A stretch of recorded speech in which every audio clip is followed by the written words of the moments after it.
જી નમસ્કાર વિદ્યાર્થી મિત્રો, કેમ છો? મજામાં ને? લગભગ ઘણા સમય પછી આપણે મળવાનું થયું. ખાસ કરીને આપ બધા મજામાં જશો એવી હું આશા રાખું છું અને પોતાનું ધ્યાન પણ સરસ રીતે રાખતા હશો એવી પણ હું આશા રાખું છું. હવે સંસ્કૃત ભાષાની અંદર આજે આપણે વ્યાકરણ વિશે આપણે થોડી ઘણી ચર્ચા કરીશું. ખાસ કરીને સંસ્કૃત ભાષા એવું કહેવાય કે બધી ભાષાઓની જનની છે. સંસ્કૃત ભાષા એટલે કે ભાષાનામ જનની, એટલે કે બધી જ જે ભાષાઓ છે આ ભાષાઓની જનની કહેવાય. અને આમ જોવા જઈએ તો ભાષાની જનની છે, જેમાંથી બધી ભાષાઓની ઉત્પત્તિ થઈ છે. તો આ બધી ભાષાઓની ઉત્પત્તિ જે ભાષામાંથી થઈ હોય તો એ ભાષા કેટલી મહાન હશે. એવું કહેવાય કે આ સંસારની સૌથી પહેલી ભાષા એટલે કે સંસ્કૃત ભાષા. તો આ સંસારની સૌથી પહેલી ભાષા હોય તો એમનું વ્યાકરણ કેટલું જબરદસ્ત હશે. અને આ જબરદસ્ત વ્યાકરણને આપણે ભણીએ છીએ એ આપણી સૌભાગ્યની વાત કહેવાય કે આટલી જબરદસ્ત ભાષા છે, આટલી સુસંસ્કૃત ભાષા છે, આટલી વૈવિધ્યસભર ભાષા છે, આટલી જબરદસ્ત ભાષા છે. તો આ ભાષાને આપણે ભણીએ અને આપણું ભણવું આ કેટલી સૌભાગ્યની વાત કહેવાય આપણા માટે.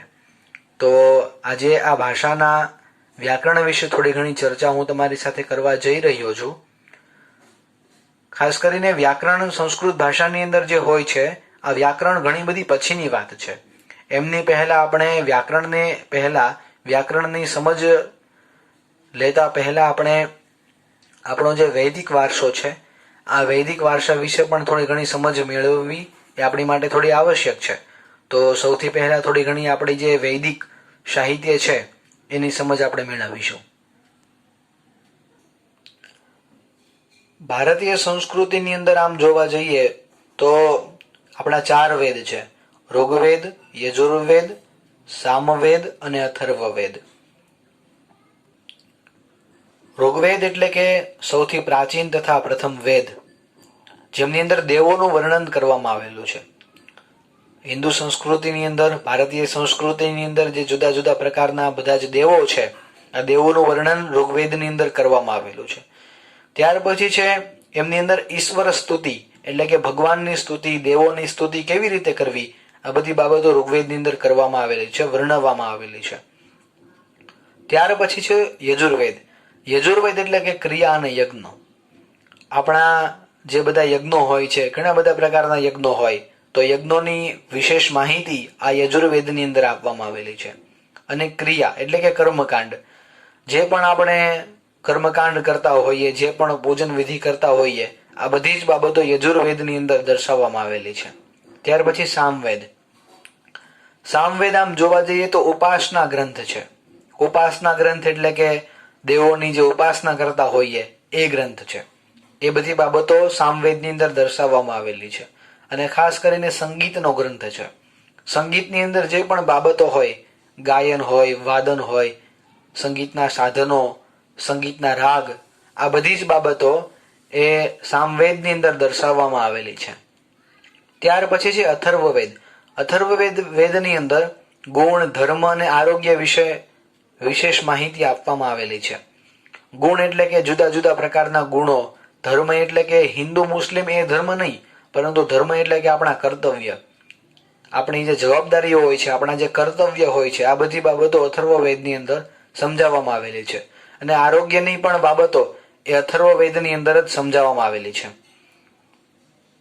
ત્યાર પછી આ જે વેદ હોય છે આ વેદના ઉપવેદો પણ હોય છે. વેદ હોય આ વેદના ઉપવેદો પણ હોય છે. એક એક વેદનો એક એક ઉપવેદ હોય છે. તો એમાં આયુર્વેદ એટલે કે જીવનનું અમૃત રૂપી જ્ઞાન અને ભારતીય આયુર્વિજ્ઞાન, એમની અંદર 2 ઋષિઓ છે, ચરક અને સુશ્રુત. આપણે ધોરણ 10 ની અંદર જે આગળ જતા સમાજ વિદ્યા વિષયની અંદર પણ ચરક અને સુશ્રુત વિશે આપણે ભણવાના છીએ જ. અને કદાચ આગલા ધોરણની અંદર પણ આપણે ચરક અને સુશ્રુત વિશે ભણી ગયા હશું. આ બંને મહાન ઋષિઓએ આયુર્વેદ નામનો ગ્રંથ છે એમની અંદર ઘણી બધી પોતાની ભૂમિકાઓ ભજવેલી છે. ત્યાર પછી ધનુર્વેદ. ધનુર્વેદની અંદર ધનુર્વિદ્યા અને સૈન્ય વિજ્ઞાન. ભારતીય સંસ્કૃતિની અંદર આપણે જે સૈન્ય પદ્ધતિઓ છે, સૈન્ય પ્રણાલીઓ છે, જે મિલિટરી આખી કહેવાય, આ બધી બાબતોનું વર્ણન એ ધનુર્વેદની અંદર કરવામાં આવેલું છે. ત્યાર પછી ગંધર્વ વેદ. આ ગંધર્વ વેદની અંદર ભારતીય સંગીત, શાસ્ત્રીય સંગીત, રાગ, સુર, ગાયન, વાદ્ય યંત્ર, આ બધી બાબતો ગાંધર્વ વેદની અંદર કરેલી છે. ખાસ કરીને આપણા જે નૃત્યો હોય છે, ભારતીય જે નૃત્ય છે, નાટ્ય છે, આ બધી બાબતો ગાંધર્વ વેદની અંદર કરવામાં આવેલી છે. શિલ્પ વેદ. શિલ્પ વેદને આમ જોઈએ તો એક સ્થાપત્ય વેદ તરીકે પણ ઓળખવામાં આવે છે. ઘણા લોકો એને સ્થાપત્ય વેદ તરીકે પણ ઓળખે છે, જેની અંદર હસ્તશિલ્પ એટલે કે હાથથી અમુક એક આપણે કારીગરાઈ કરતા હોઈએ તો એ બધી હસ્તશિલ્પની અંદર આવે. ત્યાર પછી મૂર્તિ કળા હોય, જુદી જુદી મૂર્તિઓનું સર્જન કરવું, મૂર્તિને કંડારવી. વાસ્તુશાસ્ત્ર. વાસ્તુશાસ્ત્ર એટલે કે અમુક એક જે આપણા ઘરની અંદર ક્યાં વસ્તુ કઈ રીતે રાખવી જોઈએ, કેવી રીતે મૂકવી જોઈએ, કઈ દિશામાં કઈ વસ્તુ હોવી જોઈએ, આ બધી બાબતો વાસ્તુશાસ્ત્રની અંદર આવે છે.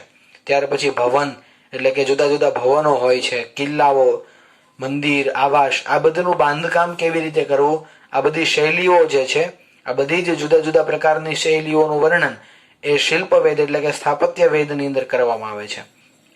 તો આપણા ભારતીય સંસ્કૃતિની અંદર આપણા કુલ 4 વેદ છે અને 4 ઉપવેદ છે. 4 ઉપવેદ અને 4 વેદ આ જોયા પછી વેદાંગ આવે છે. વેદ અને ઉપવેદના સહાયક ગ્રંથોને વેદાંગ કહેવામાં આવે છે.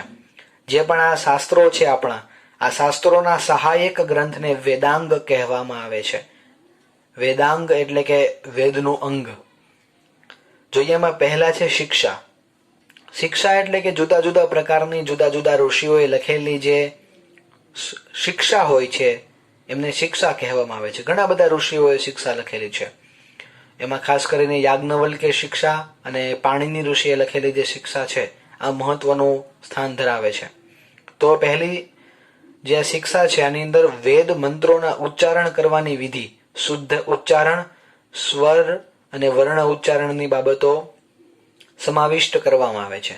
શિક્ષા એટલે કે એમની અંદર આપણા જે વેદ મંત્રો છે, ઋગ્વેદના, ત્યાર પછી યજુર્વેદ, અથર્વવેદ, સામવેદ, આ બધા જે વેદો છે, ઉપવેદો છે, આ બધાના મંત્રોનું ઉચ્ચારણ કેવી રીતે કરવું ને આ બધી બાબતો શિક્ષાની અંદર વર્ણવવામાં આવેલી છે.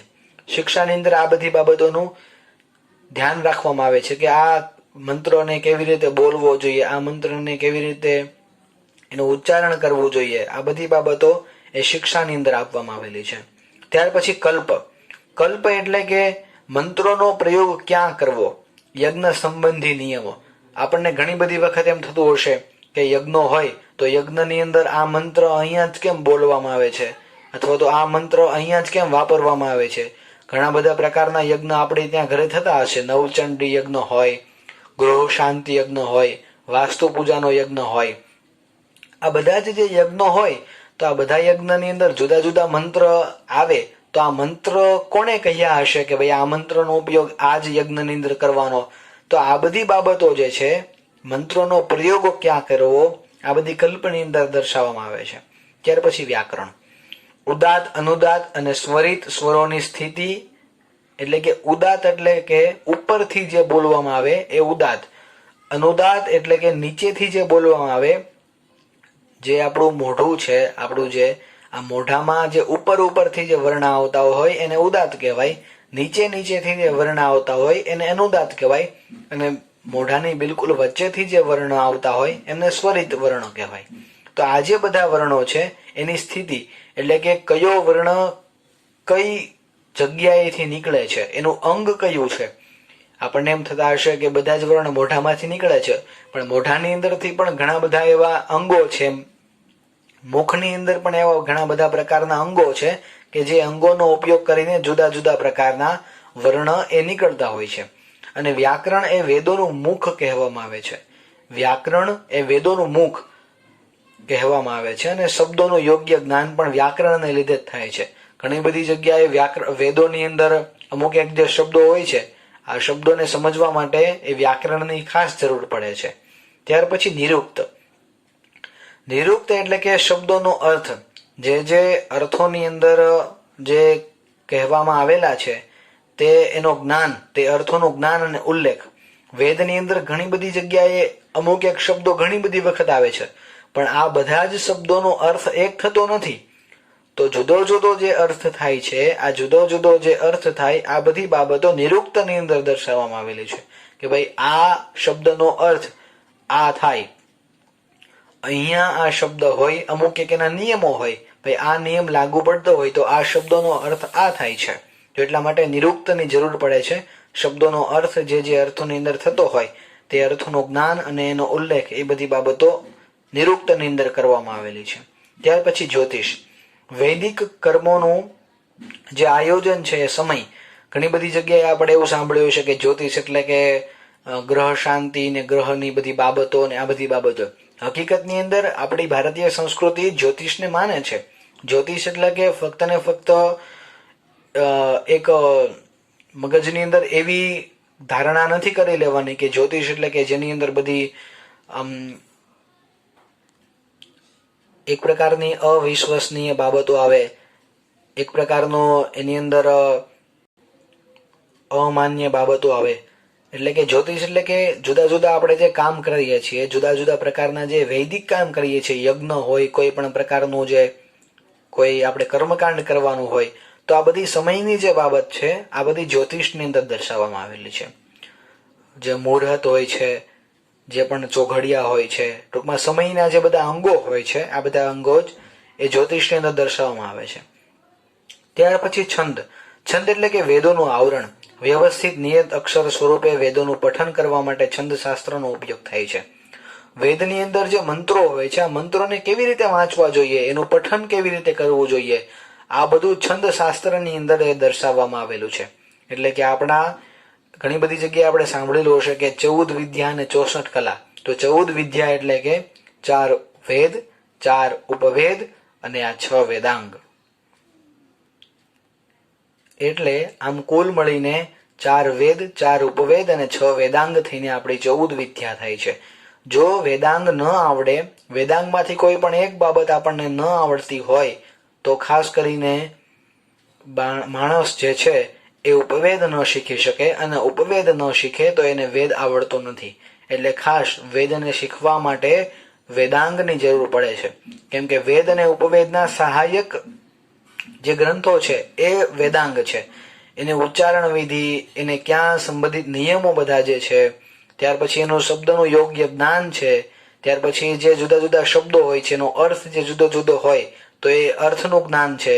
ત્યાર પછી સમયનું આયોજન જે છે, વૈદિક કાર્યના સમયનું જે આયોજન છે, ત્યાર પછી વેદનું પઠન કેવી રીતે કરવું જોઈએ, આ બધી જ બાબતો એ વેદાંગની જુદા જુદા પ્રકારના જે વેદાંગો છે, આ વેદાંગોની અંદર દર્શાવવામાં આવતી હોય છે. તો વિદ્યાર્થી મિત્રો, આપણે વેદ, વેદાંગ અને ઉપવેદ આ બધું જાણ્યું. હવે ત્યાર પછી આપણે વ્યાકરણ શાસ્ત્ર ઉપર આપણે થોડી નજર કરીશું. જે વ્યાકરણ શાસ્ત્ર જે છે એ એક વેદાંગનો જ ભાગ છે. વ્યાકરણ એટલે કે એક વેદોનું મુખ. વેદોનું મુખ એટલે વ્યાકરણ. સંસ્કૃતની અંદર વ્યાકરણની પરંપરા ખૂબ જ પ્રાચીન રહેલી છે. સંસ્કૃત ભાષાને શુદ્ધ સ્વરૂપમાં જાણવા માટે વ્યાકરણ શાસ્ત્રનું અધ્યયન કરવામાં આવે છે. સંસ્કૃત ભાષાને વ્યવસ્થિત રીતે જાણવા માટે એ વ્યાકરણ શાસ્ત્રની જરૂર પડે છે. અને પોતાની વિશેષતાને કારણે એ વ્યાકરણ એ વેદોનું અંગ છે. વ્યાકરણને જાણવા માટે, વ્યાકરણને એ સમજવા માટે વ્યાકરણ શાસ્ત્રનો જે અભ્યાસ છે આ ખૂબ જ મહત્વનો છે. ખાસ કરીને સંસ્કૃત ભાષાના વ્યાકરણનો ઇતિહાસ છે, આ ઇતિહાસ ખૂબ જ મોટો છે. તો વ્યાકરણ શાસ્ત્રની જે શરૂઆત છે એવું કહેવામાં આવે છે કે બ્રહ્માજી દ્વારા આ વ્યાકરણ શાસ્ત્રની શરૂઆત એ કરવામાં આવેલી હતી. અને આપણી સમજ મુજબ ધોરણ 9 ની અંદર જે એ પાઠ છે કે સંસ્કૃત ભાષાયા વૈશિષ્ટ્યમ, તો આ ધોરણ 9 ની અંદર આ પાઠ ભણી ગયા.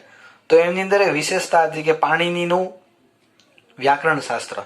તો આ પાણિનીનું જે વ્યાકરણ શાસ્ત્ર છે, આ પાણિનીનું વ્યાકરણ શાસ્ત્ર આ સૃષ્ટિની અંદર સૌથી નવું વ્યાકરણ શાસ્ત્ર છે.